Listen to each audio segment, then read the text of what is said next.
Hi, welcome to the Eagle 6 testing video. We're going to be testing this customer's Tokamori MK18 NGRS, and it's come in for repair.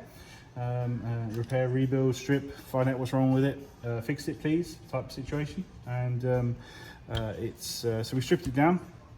And we did our assessment of it. We found the hot rubber, the actual arm was upside down, so we've had to reseat that. We also reseated the hot rubber and nub while we was at it, just to make sure everything's all right there.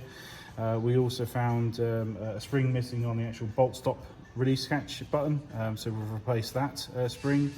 We found that one of the bevel gears was mullered. The motor height was really off, if you know what I mean, on the actual grip itself. So that's we've had to replace that.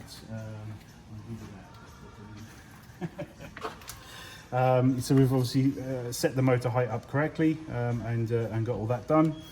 And we reshingled the gears. We've combined the Laylax gear set with the TM bevel. That was a cost-effective solution for the customer there.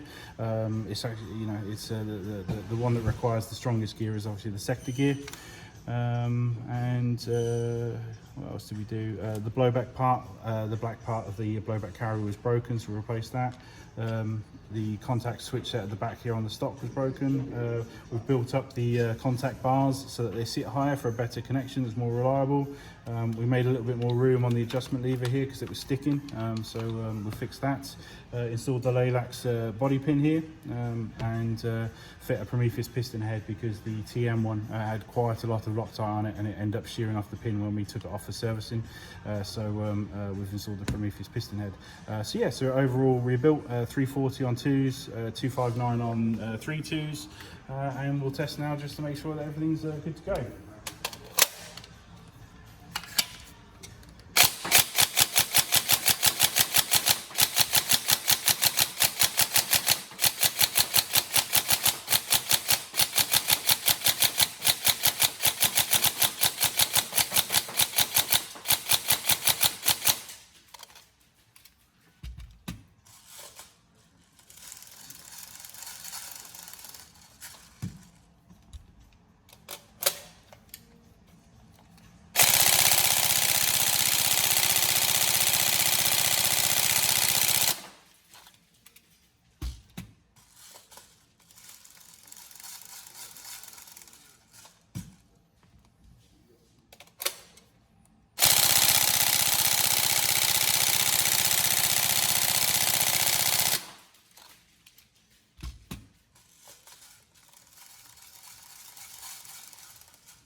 Enjoy.